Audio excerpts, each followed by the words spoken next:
اقرأ كتاب الله ترق جنانه وتنى العظيم الأجر والغفران.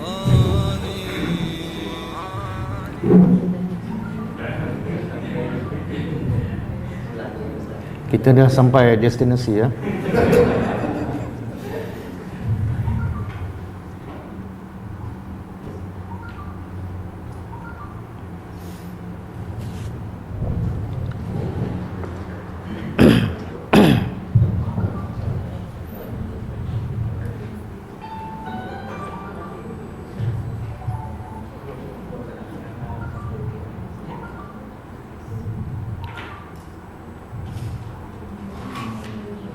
Okey.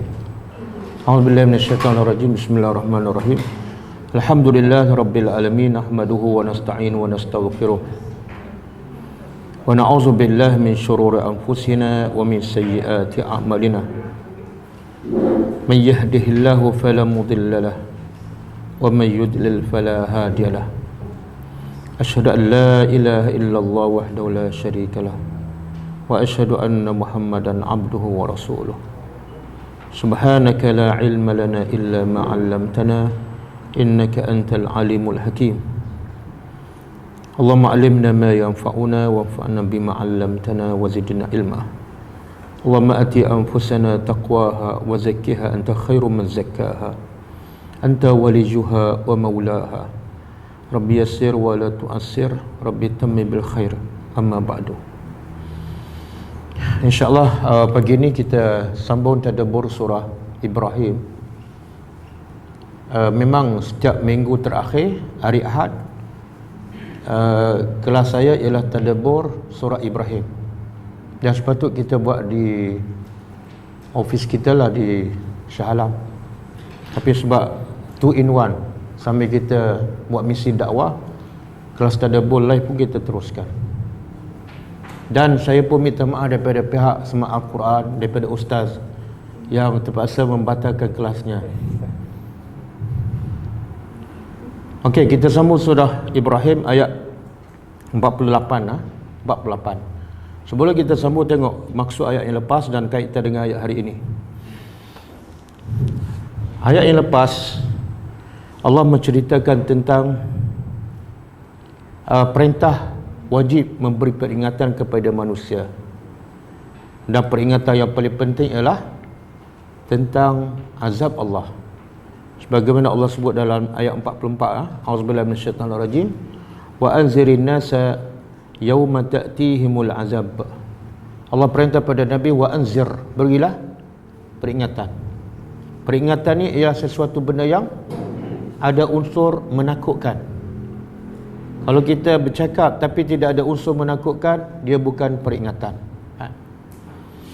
Contoh saya kata, kita kata pada anak kita, pergi solat. Adakah itu inzar ataupun sekadar nasihat? Pergilah solat. Adakah itu peringatan? Bukan. Biasa tak bagi peringatan pada anak? Biasa? Okey, macam mana?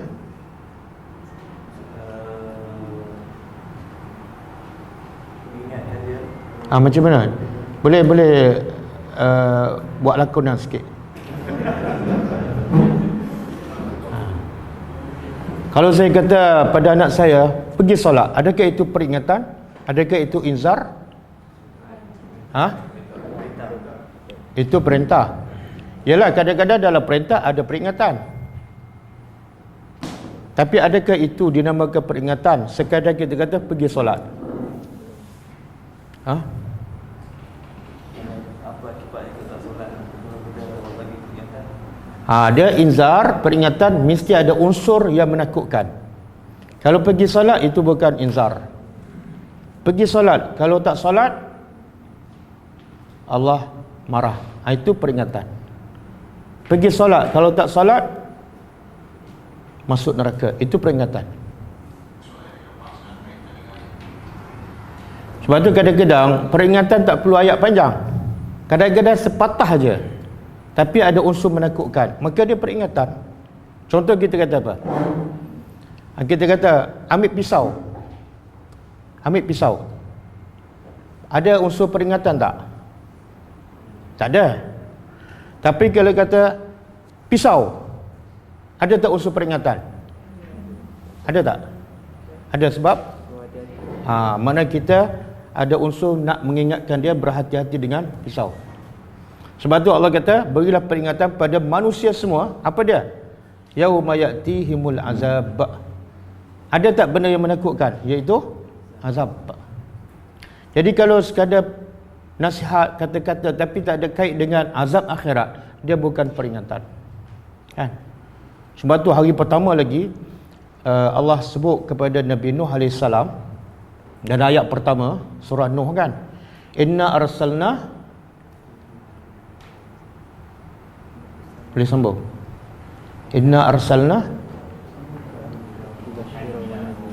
ila qaumihi an anzir qaumaka min qabli an ya'tiyahum azabun alim. Allah kata pada Nabi Nuh, anzir, berilah peringatan kepada kaum kamu, apa dia? Sebelum datangnya azab Allah yang pedih. Okey? Jadi wajib tak semua kita bagi peringatan? Wajib, sebab ayat ini perintah pada Nabi, dan perintah pada Nabi bermakna perintah kepada semua. Kemudian peringatan wajib diberi pada siapa? Kalau ikut ayat ni, ayat 44 tu, wa anzirin nas, masuk tak non-Muslim? Masuk tak golongan asnaf? Jadi jangan kita pilih-pilih orang tertentu. Orang dalam kelas kita je kita bagi peringatan, salah. Orang di masjid saja kita bagi peringatan, salah. Allah tak pernah khususkan peringatan berkaitan dengan tempat ataupun jenis orang. Wa anzirin nas, semua sekali kan. Okey, lepas tu Allah beritahu ayat 45, wa sakantum fi masakinil ladzina zalamu anfusahum. Allah kata walaupun peringatan telah disampaikan, mesej telah difahami, dan ada lagi satu peringatan, apa dia? Allah kata kamu tinggal di tempat-tempat yang mereka dahulu yang zalim pada diri mereka. Itu kaum-kaum dahulu, kaum Ad, kaum Samud, kaum Nabi Lut. Jadi orang Mekah ni tinggal kat Mekah, tapi dia biasa tak lalu di tempat-tempat kaum dahulu yang diazab oleh Allah. Ya, di Yaman kaum Ad. Kalau pergi ke Syam dia akan jumpa tempat kaum Samud, dan juga di Palestin kaum Nabi Lut. Jadi peringatan dia disampaikan, pengajaran depan mata mereka pun ada. Mereka selalu tinggal dan selalu melintasi tempat tersebut. Sepatutnya mereka dah terima peringatan. Kemudian Allah kata wa tabayyana lakum kaifa fa'alna bihim wa darabna lakumul amsal. Dan telah jelas kepada kamu kaifa fa'alna bihim, ya Allah. Telah jelas kepada kamu orang musyrikin Mekah bagaimana kami lakukan kepada umat dahulu. Cerita umat dahulu diazab cukup jelas kepada kamu. Tapi kamu belum juga ambil pengajaran. Kemudian ayat 46 Allah kata apa? Wa qad makaru makrahum wa indallahi makruhum. Allah nak bagi tahu kepada Nabi dan juga kepada orang musyrikin. Apa dia? Mereka telah merancang, mereka telah melakukan apa saja untuk menghalang dakwah para nabi dahulu. Tetapi wa indallahi makruhum, di sisi Allah pun ada perancangan. Dan perancangan Allah, wallahu khairul makirin, perancangan Allah jauh lebih baik. Kemudian Allah kata wa in kana makruhum litazula minhul jibal. Ada dua maksud. Makna Allah nak beritahu pada Nabi, walaupun perancangan jahat musuh untuk menghancurkan Islam, untuk menyekat tersebarnya dakwah begitu hebat, tapi tak mungkin dapat menghancurkan gunung. Makna apa tu? Simboliknya, ada tak orang boleh hancurkan gunung dengan kudrat tangan dia? Tak boleh. Maka begitulah musuh tak mungkin berjaya menghalang cahaya Allah ataupun Islam. Ataupun maksud kedua, walaupun perancangan musuh begitu hebat, begitu kuat sehingga boleh menghancurkan gunung, mereka tak akan menang. Mereka tak akan menang. Jadi ayat ini Allah nak hiburkan siapa? Ayat ini Allah nak hiburkan hati Rasulullah dan orang-orang yang beriman. Jadi hebat macam mana perancangan orang musyrikin Mekah, mereka tak mungkin berjaya mengalahkan kamu. Dan juga ayat ini Allah nak beri ancaman kepada orang musyrikin. Lihatlah kehebatan orang-orang yang terdahulu. Mereka menentang para nabi, tapi akhirnya mereka dikalahkan dengan kekuatan Allah Subhanahu wa taala. Kemudian ayat 47. Allah kata apa? Fala tahsabanna Allah mukhlifa wa'dihi rusulahu.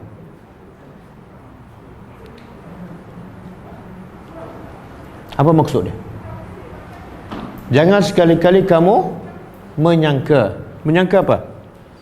Allah memungkiri janjinya kepada Rasulnya. Apa janji Allah kepada Rasul? Islam akan menang, kan? Siapa yang beriman beramal soleh akan diberi ganjaran pahala dan akhirnya syurga. Jadi janji Allah tu tak mungkin dimungkiri. Sebenarnya Allah nak bagi itu pada siapa ni? Allah tak mungkin janji. Allah nak bagi itu siapa? Bagi itu Rasul. Adakah Rasul tak percaya pada janji Allah?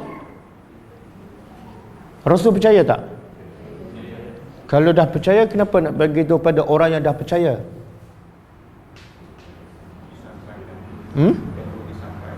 Perlu disampaikan?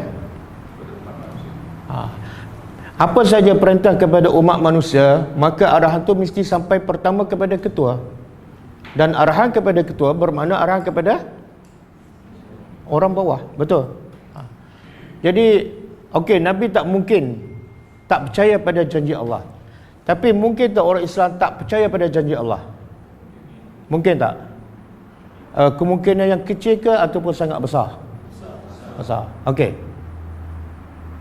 Mungkin tak kita sendiri secara khusus pelajar yang tadabbur Al-Quran, kan, juga kadang-kadang tak percaya pada janji Allah?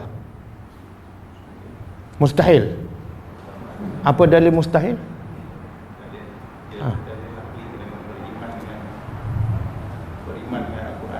Ya. Tapi ada tak janji Allah yang disebut dalam Quran, yang disebut dalam hadis, kita dah tahu tapi kita tak buat? Ada tak? Ada. Kenapa tak buat? Kata percaya.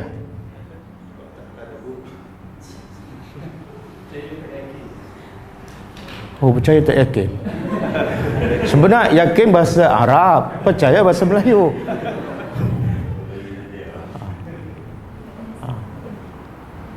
Sebenarnya kita pun ada tak? Ada ketika kita tak percaya pada janji Allah. Betul? Saya bagi contoh.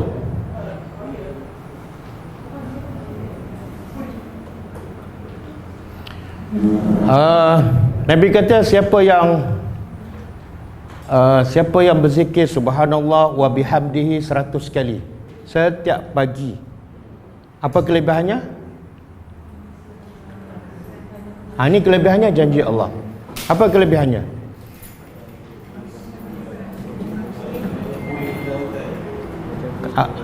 Apa dia? Akan diampunkan dosa walaupun sebanyak itu janji Allah dan Rasul. Tapi kita buat tak setiap pagi? Mana tak percaya lah tu. Itulah bukti tak percaya. Tak setiap pagi. Tak, Nabi kata setiap pagi. Yalah. Kadang-kadang Kenapa tak buat setiap pagi? Tak percaya kan? kan tak percaya. Orang percaya kena buat lah. Saya bagi analogi. Awak percaya tak nak pergi Mekah tahun ni? Percaya. Dah buat pasport? Tak buat. Tak percaya lah tu. Kan? Zahirkan daripada apa yang dia beriman, kita zahirkan perbuatan. Tak, sekarang percaya ke tak? Percaya. Tak percaya. Ini masalah kita. Susah nak mengaku. Aman. Susah nak mengaku. Saya tak pun tak aman. Ha? Tak percaya, tak percaya. Bila kita tak beramal, kita tak percaya. Sebab tu saya bagi contohlah. Ummu Habibah dia kata, sejak aku mendengar hadis Rasulullah sallallahu alaihi wasallam, iaitu siapa yang solat sunat 12 rakaat setiap hari, maka Allah bina. Itu janji Allah. Apa dia? 12 rakaat setiap hari, janji Allah pada dapat istana. Apa kata Ummu Habibah? Sejak aku mendengar hadis itu, aku tak pernah tinggal 12 rakaat setiap hari. Itu percaya. Okey, kita pernah dengar tak hadis tu? Sejak dengar sampai sekarang, pernah tinggal tak? Percaya ke tak? Dia lain. Dengar, faham dengan percaya. Kalau percaya, mesti buat. Kalau tak buat tu mana? Saya bagi contoh. Percaya tak? Kalau tak makan, lapar. Percaya tak? Ada bukti tak? Ada bukti tak? Apa bukti? Tak pernah lupa makan. Betul? Itu percaya. Itu percaya. Jadi makan setiap hari dengan baca zikir subhanallah wa bihamdi, mana lebih penting? Mana lebih penting, Dik? Jawab betul, Allah tahu. Ada malaikat sebelah kanan kiri. Mana lebih penting? Zikir subhanallah wa bihamdi dengan makan? Betul. Jawapan telus dan ikhlas, tapi salah. Salah lah, sebab makan lebih penting daripada zikir. Subhanallah. Allah nak ampunkan dosa kita dengan perut kenyang. Mana lebih penting? Kan? Menunjukkan antara zikir subhanallah wa bihamdi 100 kali setiap hari dengan makan, kita lebih percaya makan. Sebab tu kita tak pernah tinggal makan, tak pernah lupa. Tapi zikir subhanallah wa bihamdi selalu tak lupa. Selalu lupa. Lagi parah benda, lupa tapi rasa macam tak lupa je. Lagi parah. Tapi bila kita percaya pada makan, kita tak pernah lupa. Bila terlupa sekali, ya Allah, terkejut, aku tak makan lagi. Itu percaya. Boleh faham tak? Sebab tu ada peringatan. Sebab tu kena ada orang bagi peringatan. Sebab tu saya nak bagi peringatan ni. Tak, saya tanya tadi, Allah cakap pada Nabi, Allah tak mungkin memungkiri janji. Okey, Nabi tak pernah tak percaya pun bahawa Allah akan, tapi arahan tu kepada siapa? Kepada kita. Sebab apa? Kita dalam kehidupan kita banyak kita tak percaya pada janji Allah. Berapa banyak yang kita faham, berapa banyak yang kita tahu, tapi kita tak buat. Betul? Kalau muslimat akan belajar resipi memasak kan, percaya tak kena gula sukatan macam ni? Percaya kan? Pernah tak terlebih gula? Sekali kan? Sekali. Makna kita percaya, kita hafal betul-betul, kita praktis betul-betul. Kita tak pernah terlupa. Betul? Jadi Allah nak bagi peringatan pada Rasul, supaya Rasul bagi peringatan pada kita. Kamu ni, orang kafir tak percaya pada janji Allah, biasa ke luar biasa? Sangat biasa. Yang luar biasa, orang Islam yang mengaku beriman dengan Allah, mengaku beriman dengan hari akhirat, tapi banyak amalan dia tak buat pun. Makna apa tu? Allah tegur siapa ni? Di awal surah Baqarah. Wa minan nasi man yaqulu amanna billahi wa bil yaumil akhir wa ma hum bimu'minin. Allah kata ada sebahagian manusia mulutnya bercakap kami beriman pada Allah, tapi Allah nafikan mereka sebenarnya tak beriman. Mulut sahaja beriman. Betul? Okey. Kita tak sambung lagi ayat tu. Okey, kemudian Allah kata apa? Jangan sekali-kali kamu sangka Allah memungkiri janji. Ini kepada kita ni. Sebab ada sifat tu pada kita. Banyak benda kita tak buat. Kadang-kadang solat, kadang-kadang tak awal waktu, bukan? Kadang-kadang solat qabliyah tak sempat. Kadang-kadang sebab apa? Ada unsur-unsur tak berapa yakin pada janji Allah. Kan? Kadang-kadang kita terlupa nak baca Quran. Kita percaya tak baca Quran satu huruf 10 pahala? Percaya kan? Percaya tak kalau kita faham dan amal lagi besar pahala? Percaya? Okey, setiap hari kita buat berapa jam? Pahala makan, ada tak pahala makan? Sekali makan 10 pahala ada? Tak ada, kan? Tapi Quran satu huruf 10 pahala. Kalau faham dan amal, lagi besar pahala. Berapa jam setiap hari kita buat?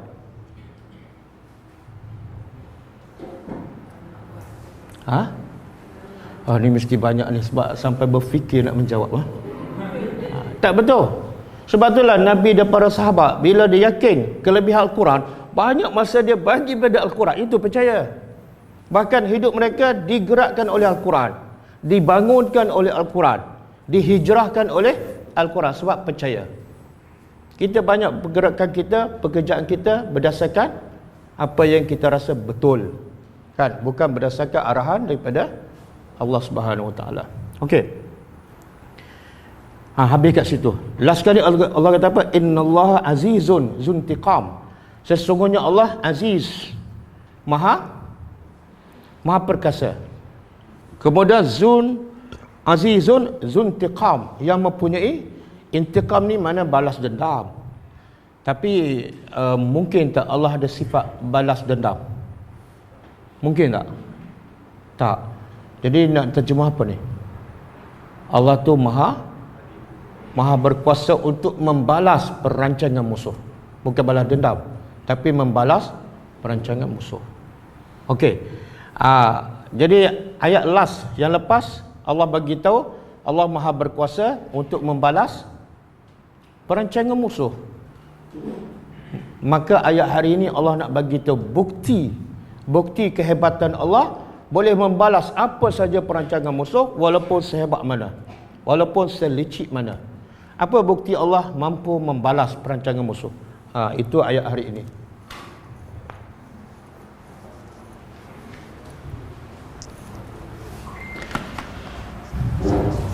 Auzubillahi minasyaitonir rajim. Okey, cuba tengok. Yauma, boleh kita terjemah sama-sama. Yauma, hari.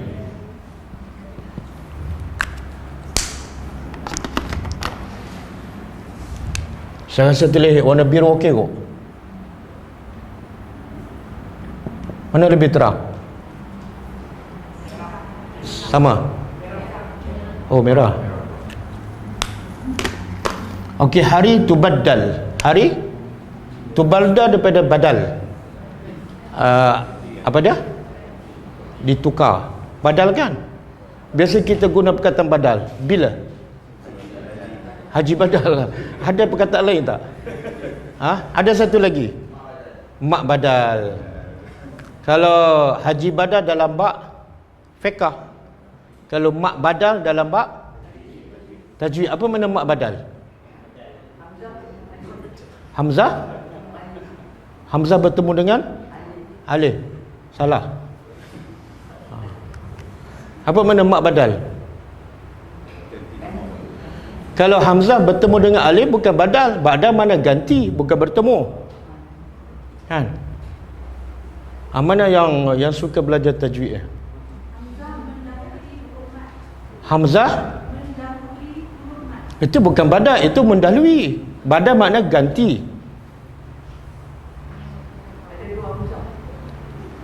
Tak, mesti ada makna ganti. Contoh, boleh bagi contoh tak perkataan yang ada mak badal?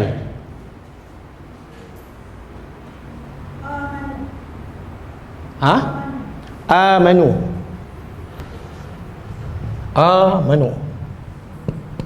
Okey. Mana mat badal? Ni mak badal. Okey, mak badal makna apa? Mak ganti kan? Ni ganti kepada apa? Bukan. Apa pula ganti dua-dua ada? Dia ganti salah satu mesti tiada lah. Saya ganti ustaz kan? Saya ada kat depan, ustaz tak ada.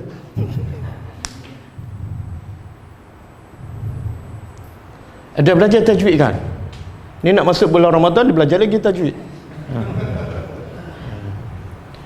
Mak badal asal dia a'manu. Dua hamzah. Asal dia a'manu. Susah tu nak sebut a'manu.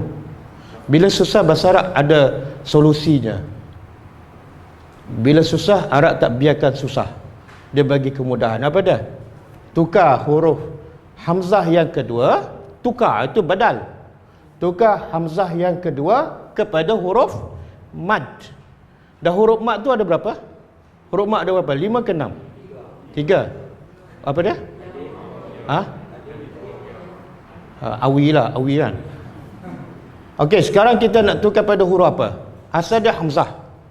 Nak tukar alif ke, nak tukar waw ke, nak tukar ya? Kenapa? Sesuai dengan baris sebelum dia. Kalau sebelum atas sesuai huruf amanu. Inilah mad badal. Iaitu huruf alif mad yang ditukar daripada hamzah.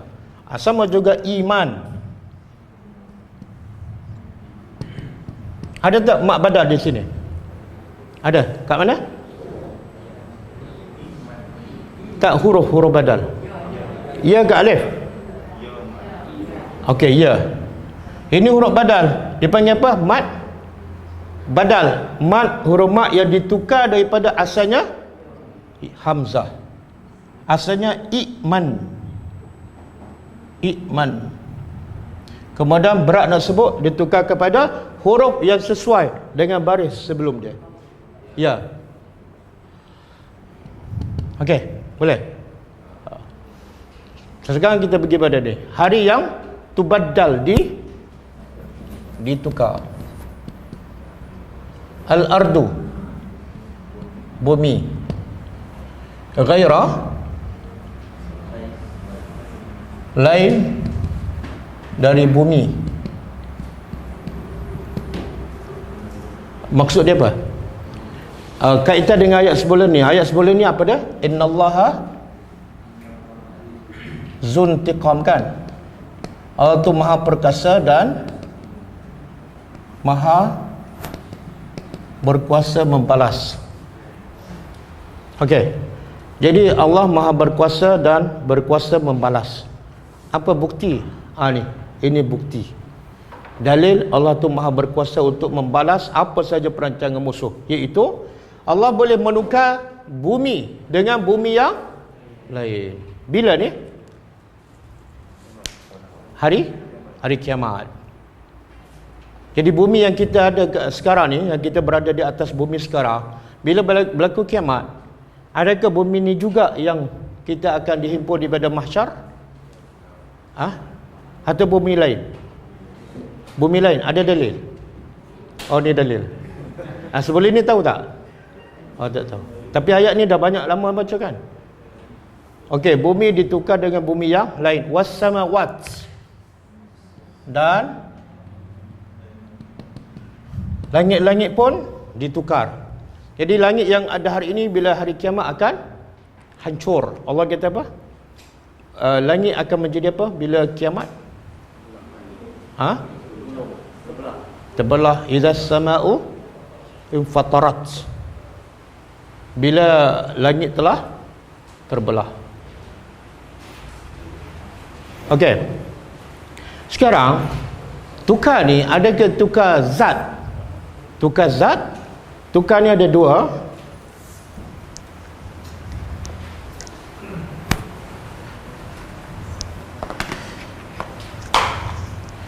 At-tabdil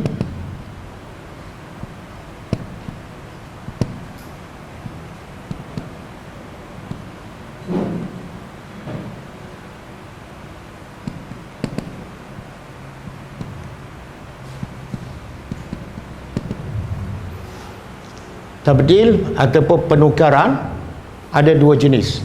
Pertama, dia tukar sifat, bukan zat. Bumi yang sama, langit yang sama, yang bertukar sifat dia. Contoh yang ditukarkan sifat ialah contoh surah Al-Furqan ayat 70. Yang ditukar zat. Allah kata apa? Surah Al-Furqan ayat 70. Yauma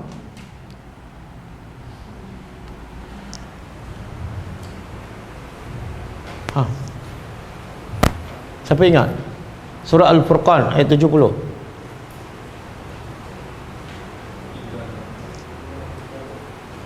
Ya? Iza? Lepas tu Lagi? Lepas tu?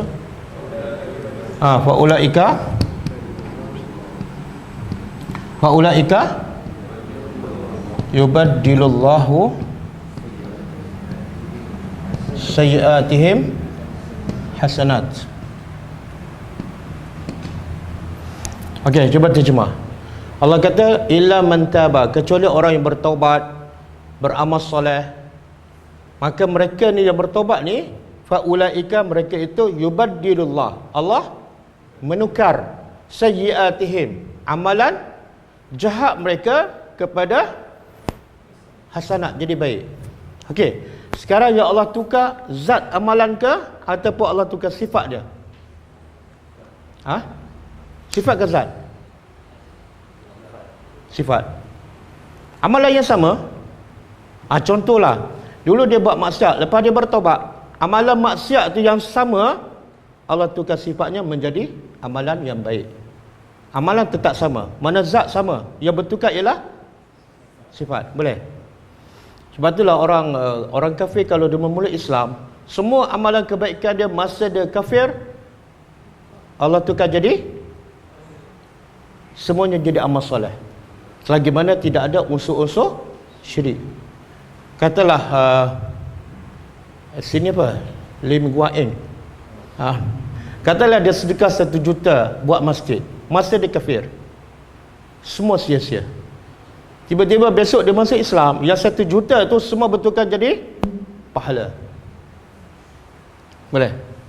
Okey, ini dia panggil tukar sifat. Okey, yang kedua tukar zat. Contoh surah An-Nisa ayat 56. Innal ladzina kafaru, badalna, innal ladzina kafaru sanuslihim nara, kemudian nadijat kullama nadijat juluduhum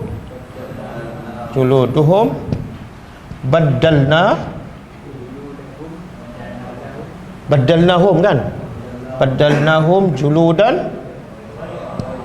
juludan ghairaha liyazuqu al-azab.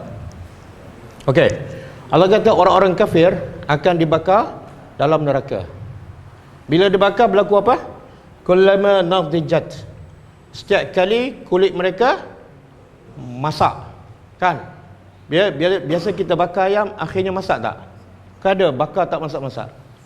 Masak kan? Okey. Jadi kulit manusia pun bila dibakar nadijat, masak. Lepas masak Allah buat apa?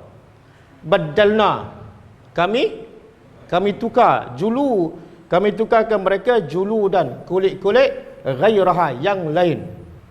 Okey, sekarang tukar zat ke tukar sifat? Zat. Boleh? Makna kulit yang ditukar bukan kulit yang asal. Kulit yang asal dah hangus. Okey? Jadi sekarang yang dalam ayat yang kita belajar ni, pada hari yang bumi dan langit ditukar. Tukar zat ke tukar sifat?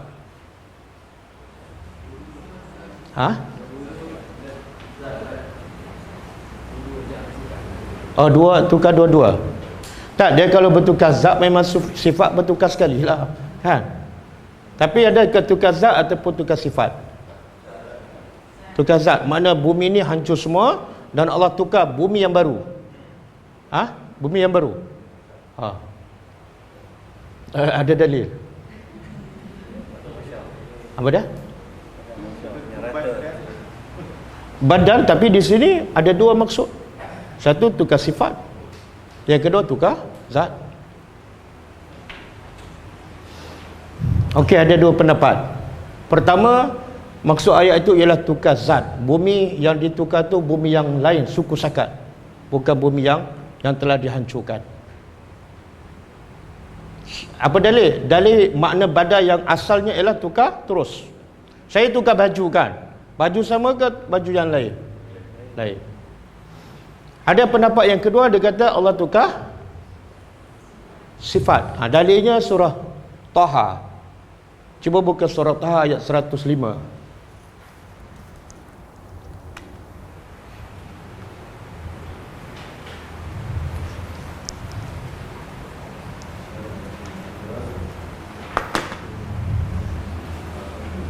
Allah kata apa? Yas'alunaka 'anil jibal. Mereka bertanya engkau tentang bukit, gunung. Bila berlaku kiamat, orang kafir ni terfikir, antara makhluk Allah yang paling kuat dan kukuh apa? Gunung. Datanglah banjir, ribut taufan, gunung tak akan berubah. Jadi orang pakai logik akal. Okey, kalau berlaku kiamat, gunung yang kuat tu jadi apa? Allah suruh Nabi jawab. Apa dia? Kul yang sifuha Rabbi, Tuhan aku akan hancurkan. Lepas tu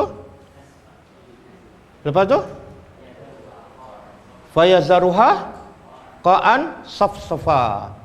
Lepas tu Allah jadikan bumi itu safsafa, makna rata. Lepas tu la tara fiha iwajan wa amta, dan kamu tak akan lihat lagi bumi pertama tadi safsafa, rata. Semua yang nampak gunung ke bangunan ke pokok semua Allah buang. Kemudian tidak ada tinggi, tidak ada rendah, tidak ada sungai, tidak ada tasik, semua rata. Itu salah satu pendapat yang mengatakan bumi itu yang ditukar sifat dia sahaja, bumi tetap yang sama. Boleh, ada dua pendapat. Okey, sekarang apa yang Allah nak bagi tahu ni? Apa yang Allah nak bagi tahu? Dia boleh menukarkan bumi ni. Langit pun Allah boleh tukar. Apa yang Allah nak bagi tahu? Sifat? Tak, bukan itu mesejnya. Tadabbur lebih pada tu. Yang kita fahami baru tafsir. Dia tadabbur macam ni. Bila tadabbur, Allah kata apa? Lau anzalna hadzal Quran ala jabalin la ra'aitahu.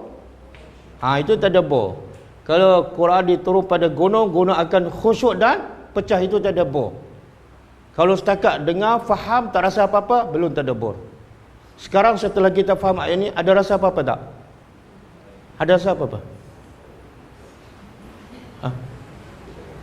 Tengok daripada riak muka tu macam tak rasa apa-apa aja. Sebenarnya Allah nak bagi kita apa ni? Kuasa yang boleh melukakan. Tak, bukan itu yang Allah nak bagi tahu. Apa dia?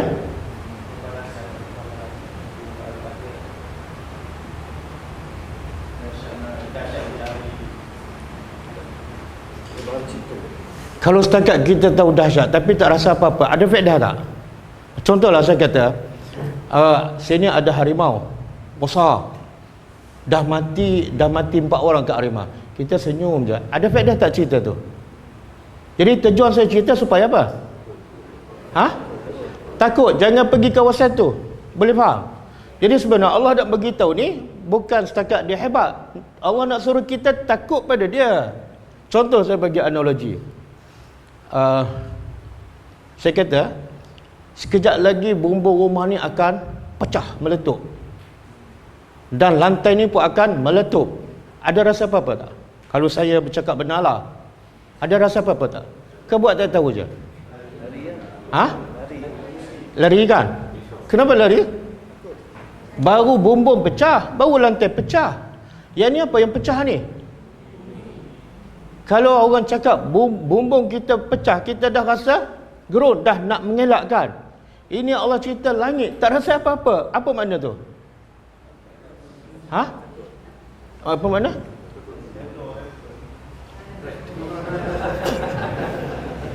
Sebenarnya Allah nak suruh kita rasa kehebatan dia sampai tahap kita sentiasa taat. Bila nak buat dosa je fikir, ya Allah, rumah aku terbang, bumbung aku dah takut. Ini nak bumi, langit semua terbang, hancur. Macam mana aku nak lawan dia dengan buat dosa? Akhirnya tak jadi buat dosa. Boleh faham? Okey. Sekarang dah ada rasa. Kalau tak ada rasa, kita tak boleh sambung ayat seterusnya. Ada rasa? Okey. Wabarazu. Dan barazu apa dia? Barazu makna zaharu. Mereka nak terjemah zahir ataupun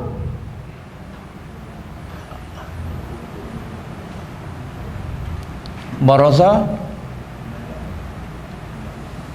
zahir. Kita ada belajar, kalau ada belajar bahasa Arab kan, ada tak nama dhamir baris? Ada kan? Apa makna dia? Dhamir baris. Kalau lawan dia dhamir mustatir. Mustatir makna dia tersembunyi, baris makna dia zahir, nyata, jelas. Jadi baris daripada perkataan inilah. Dan ketika itu hari bila langit pecah dan ditukar, manusia zahir. Makna sebelum tu manusia tersembunyi. Di mana? Dalam kubur. Jadi maksud barazu ni ialah bila langit dah pecah, berlaku kiamat dan tiupan sangkakala yang kedua, manusia semua keluar daripada kubur. Baru nampak. Sebelum ini tersembunyi. Sebagaimana Allah kata apa ni dalam surah apa? Wa husilama fi sudur. Sebelum tu alam ya'lam wa husilama fi sudur. Sebelum ayat tu surah Al-Adiyat. Alam ya'lam anna Allah alam ya'lam afala ya'lam idza bu'sira ma tidakkah manusia tahu dan yakin apabila bu'sira ma, manusia dibongkarkan, ma fil kubur, apa yang dalam kubur. Ini barazu, itu makna dia. Mula-mula bongkar jasad daripada kubur, kemudian wahusilama, kemudian dibongkar pula apa yang dalam hatinya. Itu yang menakutkan. Sebab kadang-kadang zahir kita nampak dia okey, tapi hati dia tak ikhlas. Okey, kemudian semua zahir lillah, untuk Allah Al-Wahid, yang Esa, Al-Qahhar. Nak terjemah apa ni? Al-Qahhar yang kalau perkasa, Al-Aziz, yang maha qaharan ni dalam bahasa Arab makna dia ghalaba, yang maha mengatasi. Kalau Aziz perkasa, Al-Qahhar yang maha mengatasi. Kalau Allah buat apa-apa mesti Allah mengatasi. Kita kadang-kadang berlawan, kadang-kadang mengatasi, kadang-kadang diatasi. Jadi qahar ni yang maha mengatasi. Okey. Jadi ayat 48 ni Allah nak bagi tahu Allah Al-Aziz dan Zuntiqam. Apa bukti Allah tu perkasa? Apa bukti Allah boleh membalas apa saja perancangan musuh? Allah nak tukar langit dan bumi, berapa lama ambil masa ni? Kun fayakun. Kan? Okey, kemudian wataral mujrimina, dan engkau melihat, ketika itu engkau melihat al-mujrimin. Mujrimin apa makna? Berdosa. Orang ke apa? Orang. Mana tahu orang? Mana tahu mujrimin adalah orang, bukan dosa, tapi orang yang berdosa. Siapa belajar bahasa Arab dia tahu. Sebab ada ya nun. Okey. Kalau al-alamin, ada tak ya nun? Adakah dia menunjukkan orang? Al-alamin apa makna?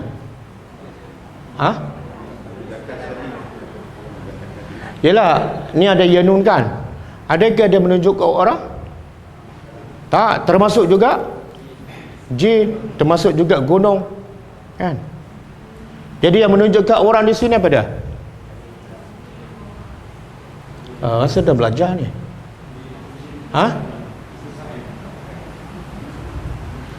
Mim di awal dan berbaris depan.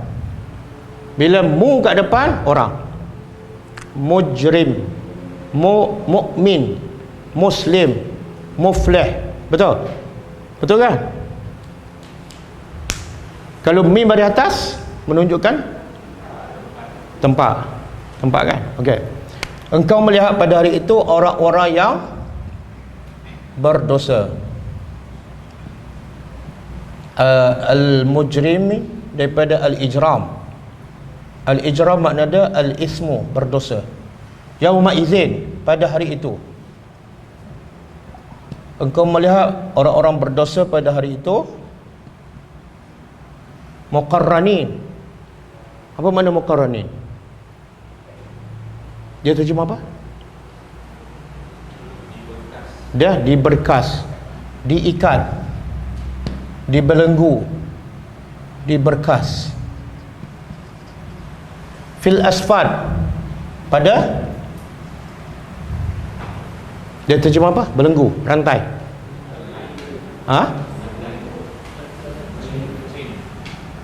Rantai-rantai ataupun belenggu-belenggu. Jadi Allah nak bagi amaran pada kita, jangan kufur, jangan buat maksiat. Bila buat maksiat, mujrimin, inilah keadaan mereka di akhirat. Apa dia? Mereka diikat dengan rantai. Ini dah masuk neraka ke sebelum? Sebelum. Ada ayat lain yang manusia masuk neraka pun dalam neraka diikat. Itu dah masuk. Yang ni belum. Diikat dengan rantai. Kemudian sarabiluhum. Sarabi mana? Sarabil jamak kepada sirbal. Sirbal. Makna dia al-qamis. Al-qamis, baju. Sirbal, al-qamis, baju, ataupun as-siyab. Okey. Pakaian mujrimin, pakaian mereka min, dari qatiran. Apa makna qatiran? Minyak tar. Minyak tar ni apa dia? Pernah tengok orang buat tar jalan tu kan? Sebelum dia buat, dia tuang tu, benda tu cair dan panas kan? Berasak tak? Itu akhirnya akan menjadi pakaian ahli neraka. Jadi sebenarnya Allah nak menakutkan kita. Allah nak menakutkan, macam Allah nak menakutkan, tapi sebenarnya Allah sayang pada kita kan? Sebab bila Allah menakutkan kita, sebenarnya Allah tak nak kita buat dosa yang menyebabkan kita pakai pakaian daripada qatiran. Saya tak tahu dia terjemah apa? Tar.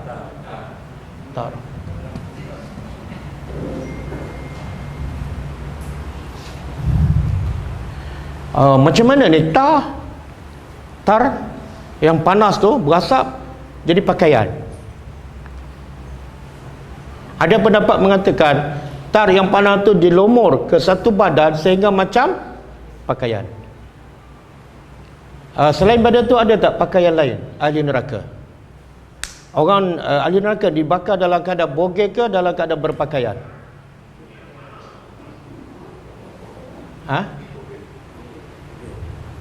Apa dia? Bogel, tak ada pakaian. Ada dalil? Tak ada.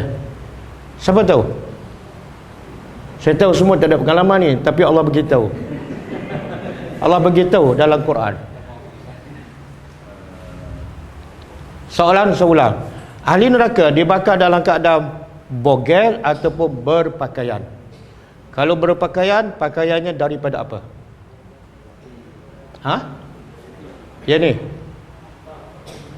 Yang ni boleh jadi dalil juga pakaian mereka. Tapi ada pendapat yang ni asalnya bukan pakaian, tapi tar tu dilumur satu badan seolah macam pakaian.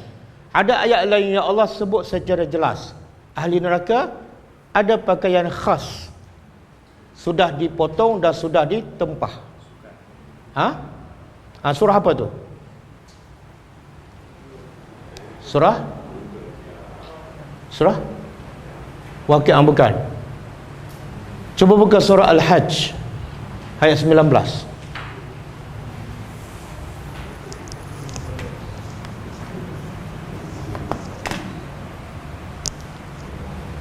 Ada ayat surah Al-Hajj surah 22 ayat 19. Hazani khasmani ikhtasamu fi rabbihim. Kemudian fallazina kafaru qutti'at lahum siyabun min nar. Lepas tu yusabbu min fawqihim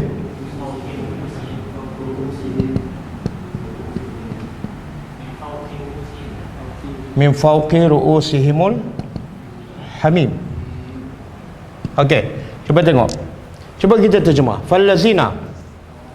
Sebelum ni Allah beritahu ini dua kumpulan yang sentiasa berselisih tentang Tuhan. Satu beriman, satu kufur. Ada dua golongan dia, tak ada yang ketiga. Kemudian Allah beritahu balasan golongan yang kufur. Fallazina kafaru. Cuba terjemah. Maka orang-orang yang kafir, qutti'at. Qutti'at apa dia? Kalau belajar tajwid adakah hamzah qata'i? Apa mana hamzah qata'i? Potongan. Lawan dia hamzah wasal. Hamzah wasal sambung. Jadi qutti'at daripada perkataan qata'ah. Allah kata apa pada wanita yang dijemput oleh isteri Al-Aziz, yang mengumpat pada isteri Al-Aziz? Dia kata apa? Isteri Al-Aziz ni menggoda budak suruhan dia. Jadi dia buktikan bahawa bukan dia saja yang tergoda dengan Yusuf, kalau orang lain tengok pun sama. Lepas tu dia jemput semua wanita, isteri-isteri menteri lah, isteri menteri pertahanan, isteri menteri dalam negeri. Kemudian dia hidangkan buah-buahan. Kemudian dia bagi pisau seorang satu. Kemudian dia kata okey, ready potong buah. Masa pisau kat tangan, buah kat tangan, dia cakap pada Yusuf, ukhruj, keluar. Masa tengah nak potong, dia tengok muka Yusuf. Apa berlaku? Allah kata apa? Wa qatta'na aidi yahunna. Masa tengok Nabi Yusuf, wa qatta'na, mereka apa? Beza tak? Qata'a dengan qatta'a. Huruf sama, tapi di sini ada sabdu. Apa beza dia? Kuat sikit. Qata'a potong, qatta'a oh cincang. Ini main kasar ni. Qata'a potong, qata'a potong laju.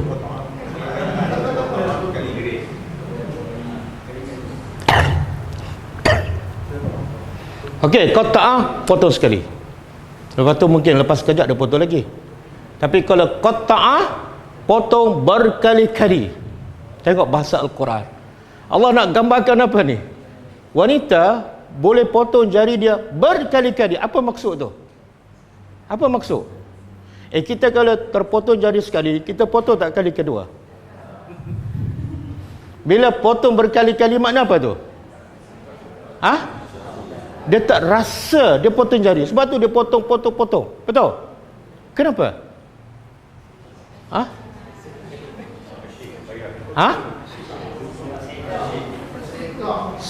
Oh. Sebab tengok muka Yusuf yang segak kan? Oh, bahaya perempuan ni. Sampai tak rasa. Saya pun tak boleh bayang tu. Dia potong berdarah tak rasa sakit. Hebat muka Nabi suka, teruk hati wanita tu. Okey. Jadi di sini Allah kata apa? Fallazina kafaru, dan orang-orang kafir qutti'at, dipotong-potong. Potong apa ni? Lahum, untuk mereka. Mana ini adalah milik mereka. Apa dia? Siyabun, pakaian. Daripada apa? Pakaian ahli neraka. Ini dalil setiap ahli neraka memang ada pakaian khas. Mereka dibakar dalam keadaan berpakaian, bukan bogel. Dan baju mereka daripada apa? Min nar, bukan min samarenda. Min nar, daripada api. Okey. Boleh tak kita ambil api buat baju? Ambil api kat dapur, potong-potong gunting, boleh? Tapi di akhirat ada baju daripada api. Macam mana? Macam mana kita nak jawab? Orang tanya, ini mustahil. Macam mana api boleh potong buat baju? Macam mana nak jawab? Tak payah jawab lah. Tak payah jawab. Sebab apa? Allah Maha berkuasa. Sekarang Allah bagi akal kita hanya untuk memikirkan benda yang kat dunia. Di akhirat kita tak boleh fikir. Sebab tu Allah kata apa yang dalam surga, benda yang tak pernah terfikir. Kalau kita fikir, kita tak percaya. Kan? Sungai di surga tak ada tebing, tak ada parit, tapi boleh berjalan pula. Kita daripada Seberang Jaya boleh bawa sungai kita sampai ke Kuala Lumpur. Percaya tak? Bawa sungai ni, bukan beg ni, sungai. Itulah kehebatan Allah. Okey, pakaian ahli neraka dipotong daripada api. Jadi sekarang ahli neraka ada pakaian tak? Dah siap tak ditempah? Dia tempah kedai jahit mana ni? Semua dah ada pakaian. Saiznya Allah Maha mengetahui. Pakaian Firaun dah ada, pakaian Abu Jahal, Abu Lahab dah ada. Okey?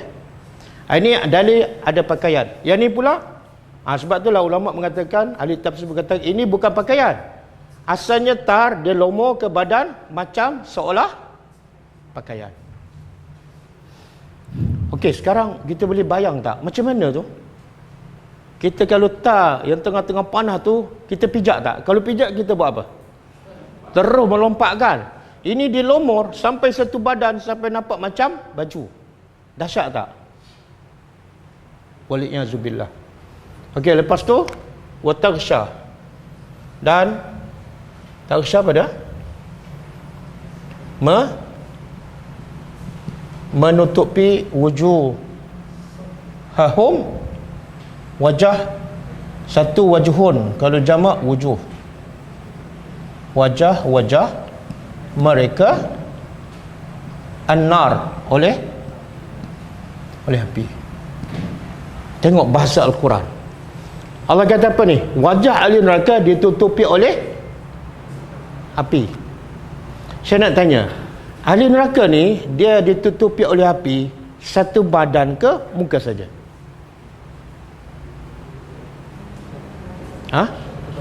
Apa dia? Satu badan kan? Kenapa Allah kata wajah-wajah mereka? Sepatutnya Allah kata apa? Wataghsha ajsamihim, badan-badan mereka. Kenapa Allah sebut wajah?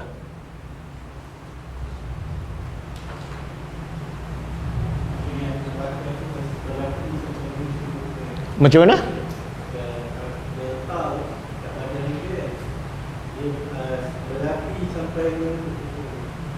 Kenapa Allah sebut muka? Sedangkan api itu menutupi satu badan. Atas api, bawah api, kanan api, semua. Tiba-tiba Allah kata wajah. Apa dia? Api itu datang daripada depan.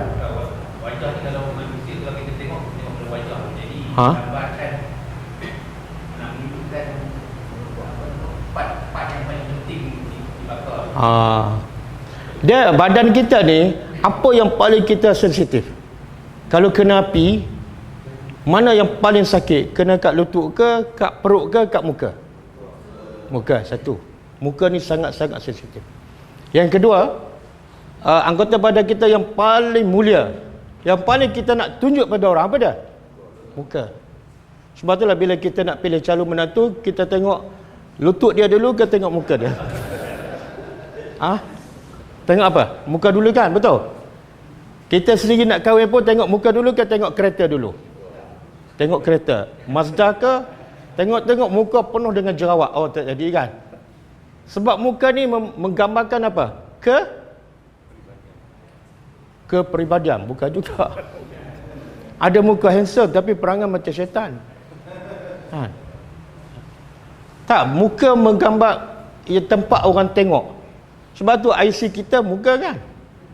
Kita kalau tengok ke orang, kita tengok apa? Tengok muka. Muka ni sebagai image kita dan sebagai pengenalan. Tengok muka kita tahu siapa. Sebab itulah bila kita, orang tu jumpa kita setiap hari, tiba-tiba dia pakai furdah, kita boleh agak tak siapa? Itu isteri entah lah tu. Tak, saya tak boleh agak. Semalam ada pelajar saya daripada Shah Alam, selalu ikut kelas saya. Bila duduk dalam kelas, saya tak kenal, kecuali setelah dia perkenalkan diri. Setiap hari saya tengok di Bukit Jelutong, tapi tak kenal. Sebab apa? Hanya dia pakai mask kan? Ada perempuan masuk rumah kita, tiba-tiba pakai burdah, kita terus terkam ke tanya dulu siapa. Walaupun kadang-kadang dia pakai pakaian yang kita kenal, tapi bila muka tertutup, orang tak tahu. Dan bila muka kita, contohlah muka kita cacatkan, ada nilai tak pada orang? Tak ada kan? Katalah muka kita terbakar, kulit pertih bersih macam mana pun, mata biru macam mana pun, kalau muka terbakar tak ada nilai, betul kan? Betul. Jadi Allah nak gambarkan apa? Apa yang Allah nak bagi tahu?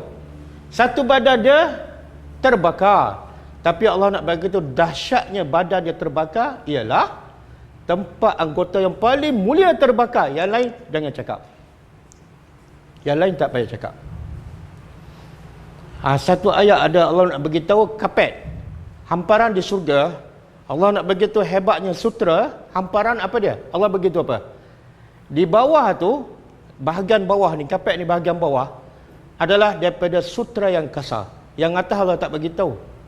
Sebenarnya Allah nak bagi tahu yang atas dengan cara Allah bagi tahu bawah tu hebat, atas lagi hebat. Kan?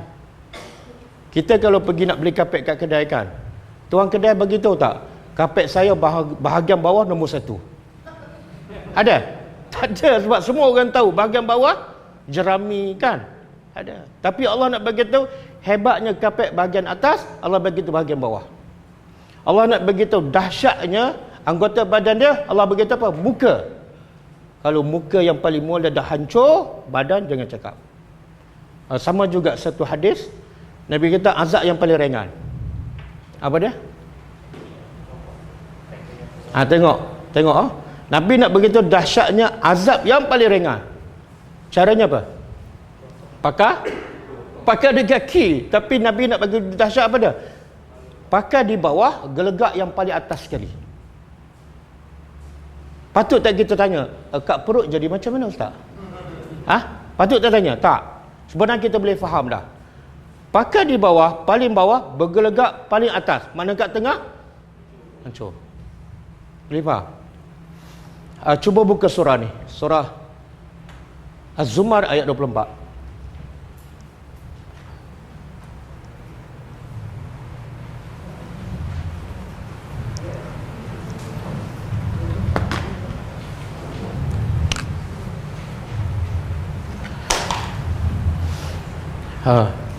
Apa dia? Afaman yantaqi.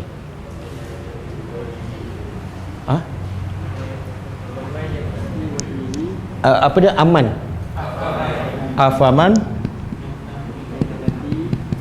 Afaman yattaqi bi wajhihi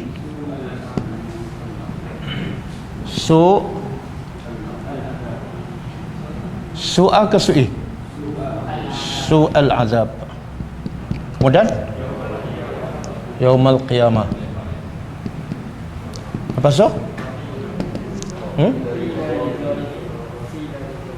Okey. Cukup. Cuba terjemah. Afaman? Adakah?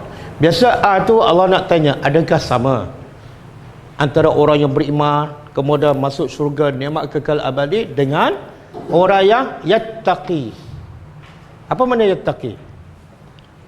Yattaqi ni sebenarnya dia daripada takwa lah. Yattaqi makna wiqayah, berlindung. Orang bertakwa ialah orang yang berlindung dengan keimanannya daripada maksiat. Okey? Di sini apa makna? Orang yang berlindung bi wajhihi, dengan wajahnya. Dia berlindung dengan wajahnya daripada apa?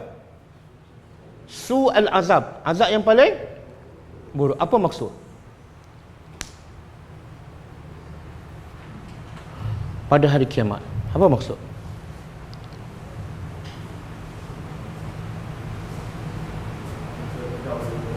Apa dia? Kuat-kuat sikit. Tak, sekarang Allah sebut wajah kan, wajah ni. Saya nak kaitkan. Di situ Allah nak begitu badannya terbakar, tapi nak gambarkan dahsyat, Allah gambarkan muka. Kan? Di sini pun Allah nak gambarkan yang lain, tapi Allah sebut wajah. Siapa boleh faham?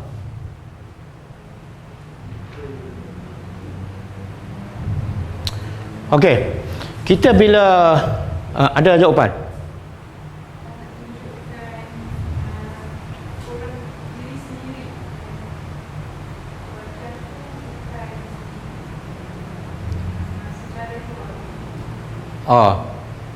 Belum tepat jawapannya. Jadi kalau kita tak faham, boleh tak kita rasa gerung dengan ayat Quran? Tak boleh. Siapa boleh faham? Cuba.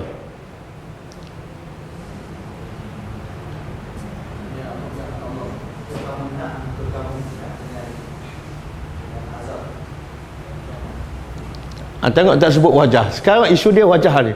Allah guna wajah ni, kan? Wajah. Ha? Ya? Sebenarnya Allah sebut kata dia azab di muka, kemudian dibandingkan dengan orang yang selamat. Jadi mungkin pada contohnya masa di mahsyar, contohnya masa di akhirat nanti, atau orang yang selamat dengan yang diselam, yang dibakar muka tu, dia boleh dibuat perbandingan. Jadi sehina dan di waktu tu anda sebut wajah dibakar kan? Sekarang Allah tak sebut wajah dibakar. Allah sebut yattaqi. Apa makna yattaqi tadi? Menjaga, berlindung. Orang yang berlindung wajahnya daripada api. Kita kalau terbakar, kita tepis api dengan apa? Tangan. Lagi? Kaki. Yang paling kita jaga pada muka. Tapi di akhirat, ahli neraka bila kena bakar, dia guna muka untuk jauhkan daripada api. Makna apa tu? Biasa kita kalau kita terbakar, kita elakkan muka terbakar, kan? Maka kita gunakan tangan untuk tepis. Betul? Sebab nak jaga muka yang paling mulia. Tapi di akhirat, nak tepis api, dia guna muka. Yattaqi biwajhi. Kenapa dia guna muka? Sedangkan muka anggota paling mulia. Ni. Terikat. Kaki terikat, tangan terikat. Dia kuis api dengan muka. Boleh bayang tak? Dahsyat. Boleh faham? Maknanya muka yang paling sepatut dia jaga, tiba-tiba dia guna untuk tahan api. Maknanya tak adalah yang lain, tak payah cakap lah. Boleh faham? Tengok Allah nak gambarkan supaya apa? Supaya kita takut jangan buat dosa. Sanggup nak buat dosa ni? Buat dosa seronok sekejap, tapi satu badan kena ikat, satu badan kena bakar, dan kuis api dengan muka. Boleh? Satu lagi, buka surah Al-Qalam ayat 48. Al-Qalam ke Al-Qamar, ada wajah juga.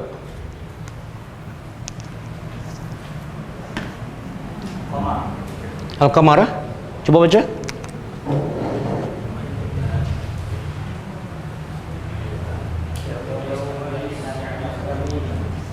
Yauma yushabuna finnar ala wujuhihim zuku massa saqar.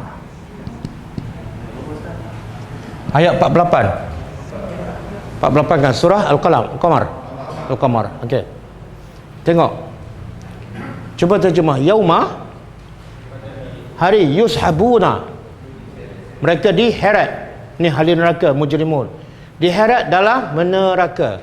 Perkataan diheret dah menggambarkan azab kan. Kita kalau heret tu apa dah? Anak ke kambing? Pernah tak heret anak kan? Tak. Kalau kita heret tu benda yang tak ada nilai lah. Okey, hari itu mereka diheret dalam api. Dalam api diheret pula. Ala wujuhihim, wajah. Apa maksud? Mana heret, kaki ke atas, muka kat bawah, ditarik. Kenapa Allah sebut muka? Sebagai satu penghinaan. Kalau muka duduk kat bawah, makna orang tu tak ada nilai langsung. Boleh faham? Sebab tu ramai tak manusia kat dunia ni banyak habis masa, banyak habis duit untuk jaga muka kan. Sampai kadang-kadang kos dia berapa?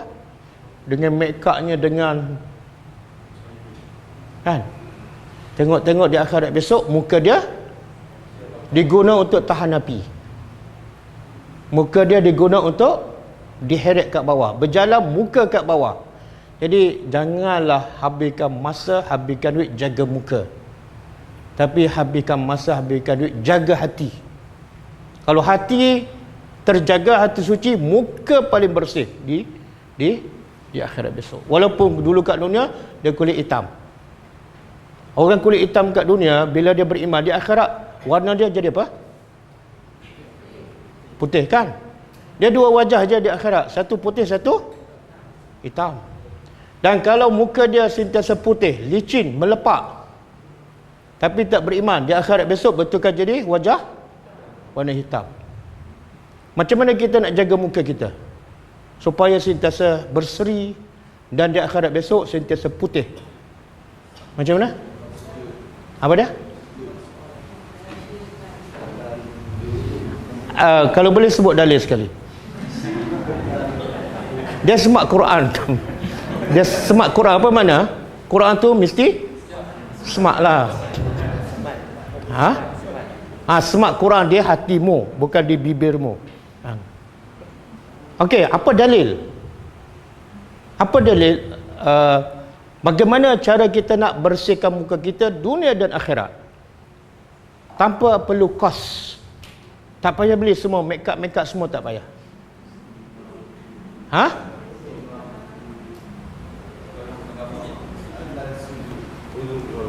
Apa dah? Ada dalil? Subhanallah, Nabi sebut. Nabi kata apa? Di akhirat besok, Nabi bila pergi ke kubur, Nabi kata apa? Aku rindu kepada ikhwani. Sahabat pun jawab, ya Rasulullah, bukankah kami ini saudara engkau? Nabi kata, tak, engkau bukan ikhwani, engkau ashabi. Sahabat pun tanya, siapa ikhwanuka? Iaitu yang beriman dengan aku tapi tak pernah melihat aku.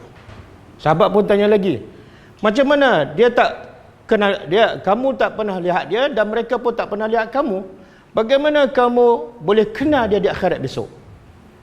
Kan kita tak pernah jumpa Nabi, Nabi tak pernah jumpa kita. Tapi bila jumpa daripada masyarakat, Nabi tahu kita adalah umat dia. Apa cara? Wudu. Betul tak? Nabi sebut secara jelas. Sebab muka umatku sentiasa bercahaya dengan wudu. Boleh?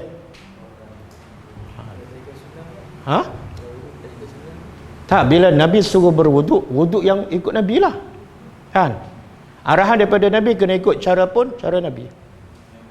Dia pun balik ambil wuduk je tapi tak solat. Okey tak? Semua barang makeup dia buang, wuduk je. Okey. Boleh? Kemudian Allah kata apa? Zuku, rasalah massa saqar. Azab yang pedih. Apa dia? Muka yang kamu jaga suci bersih, satu jerawat pun tak ada, tengok-tengok di bawah. Okey. Kemudian pukul apa jam? 11? 11.55. Oh, masa dah habis dah. Tak, kita biasa 1 jam, setengah jam kita soal jawab. Ini dah terlebih 25 minit ni.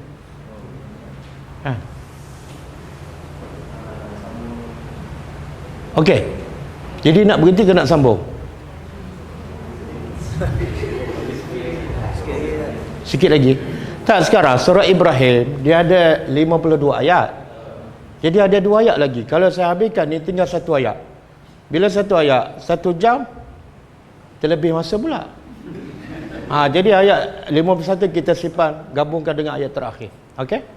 Cukup dengan 2 ayat. Tapi sebenarnya bukan 2 ayat kita belajar. Banyak ayat tak? 1 ayat pada tukar dari segi sifat, iaitu tukar amalan jahat menjadi baik. Surah apa? Surah Furqan ayat. Yang kedua, tukar dari segi zat, iaitu bila ahli neraka masuk neraka, ditukar kulitnya, iaitu zat kulitnya ditukar betul-betul. Surah An-Nisa ayat 59. Orang kafir telah siap pakaiannya dipotong daripada neraka. Surah apa? Al-Hajj ayat 19. Orang yang tak beriman masuk neraka, dia nak tepiskan api dengan wajahnya. Surah apa? Az-Zumar ayat 24. Orang kafir tak beriman di akhirat besok diheret dengan mukanya di bawah. Surah apa? Ayat berapa ayat kita belajar kan? Cukuplah, sebab kalau banyak dia keluar pun banyak juga. Biar belajar sikit. Okey, kita berhenti situ. Ada soalan ke? Apa? Wuduk bukan surah, dia hadis. Hadis Nabi. Itu boleh Google, boleh Google. Jadi suami-suami bila isteri nak minta duit beli makeup, jangan bagi. Bagi hadis Nabi tu, bagi hadis Nabi tu.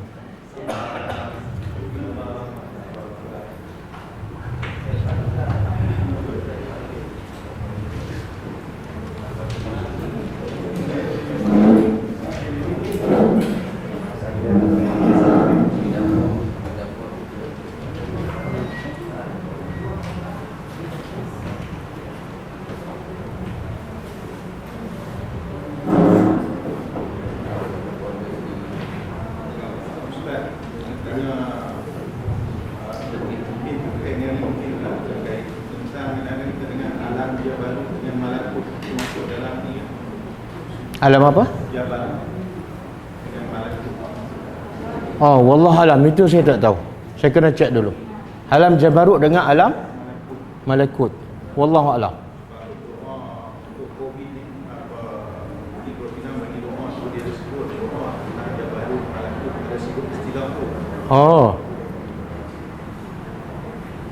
Saya tak tahu.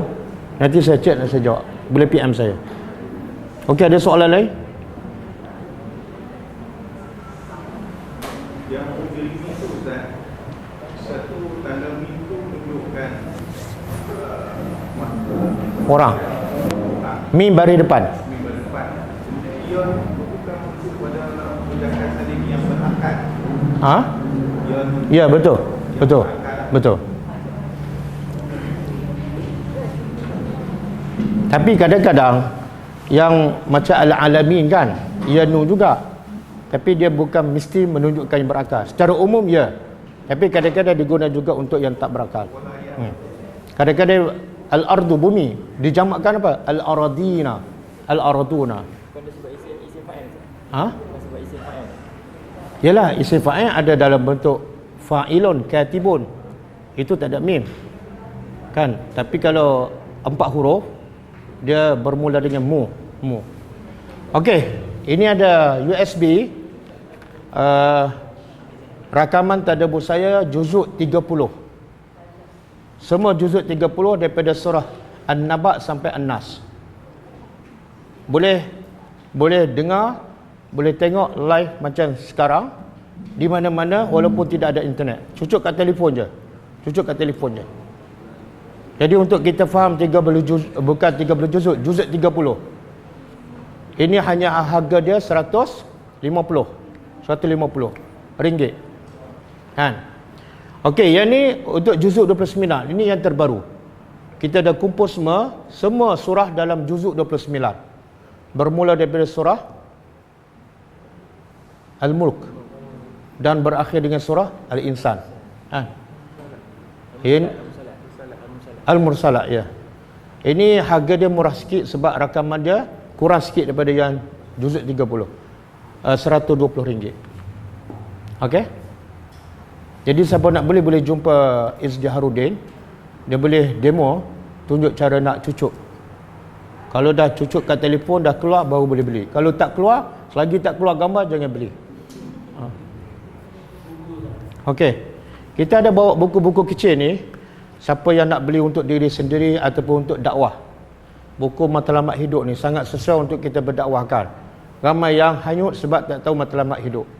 Saya tulis berdasarkan daripada dalil-dalil yang sahih. Ini solat berjemaah, kewajipan solat berjemaah selepas PKP.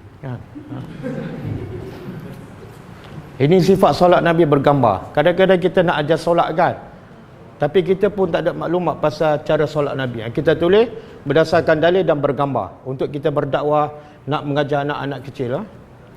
Ini zikir pagi petang. Yang ni daripada Indonesia lah. Yang ni musibah. Ramai yang anggap musibah satu musibah. Sebenarnya bagi orang beriman, musibah adalah satu nikmat yang menjadikannya semakin dekat kepada Allah. Ini kepentingan tadabbur Al-Quran. Ramai orang yang belajar tajwid kan, taranum, tapi tak berminat nak belajar tadabbur. Sedangkan belajar tadabbur adalah wajib. Dalilnya baca buku ni. Ini 66 doa dan zikir harian. Ramai kita kadang-kadang belajar sunnah tapi zikir doa harian tak baca. Pakai baju kan, contoh. Nabi kata siapa pakai baju dan baca doa ni, diampunkan dosa-dosanya yang kecil yang lepas dan akan datang. Besar tak kelebihan? Besar. Baca tak? Kenapa tak baca? Mesti tak percaya ni. Betul? Jadi saya kumpulkan 66 ni senang.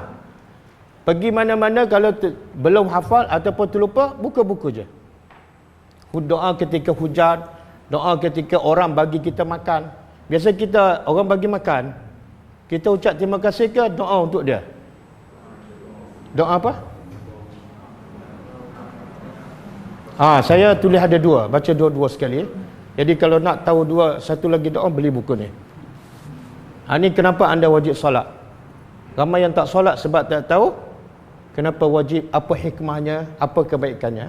Jadi buku-buku kecil ni kita guna untuk berdakwah. Boleh bagi pada jiran, sahabat dan sebagainya. Okey. Boleh kan? Kalau nak beli boleh jumpa Izdiharuddin dan juga ni. Saya rasa tak ada soalan Ustaz, alam ni selepas pada alam kubur, selepas pada alam barzakh. Ya. Kemudian dibangkitkan, yang dipanggil alam mahsyar kan?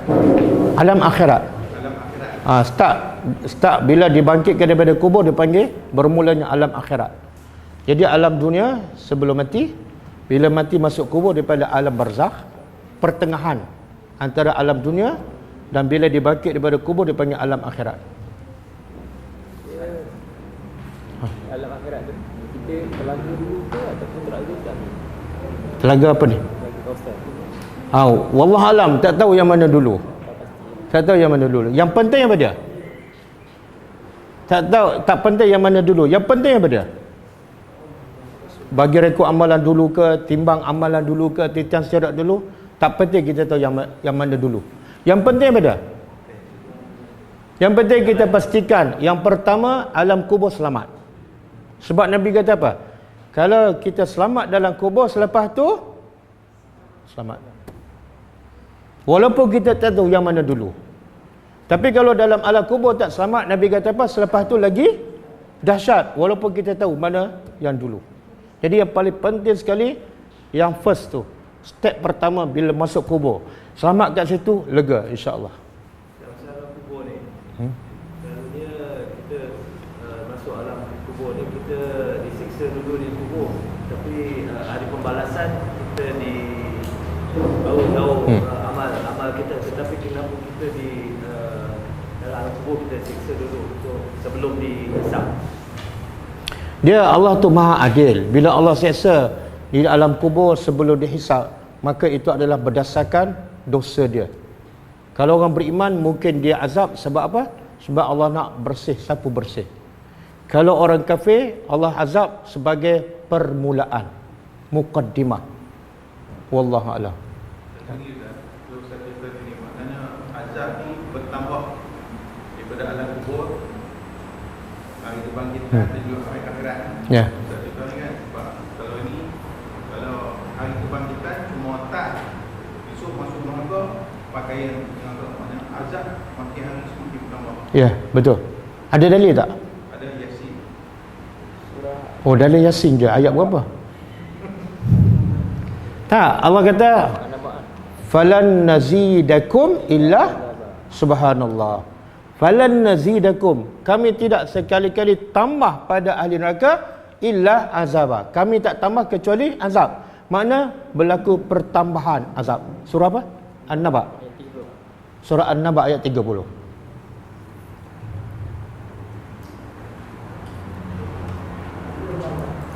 Okey. Cukup ah?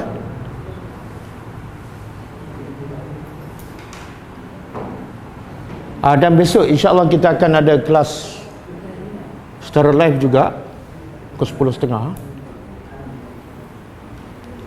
Okey, sekarang kita tutup dengan membaca tasbih kafarah.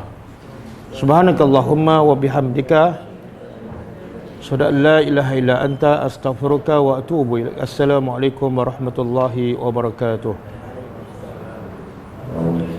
كتاب الله ترقى جنانه وتنى العظيم الأجر والغفران.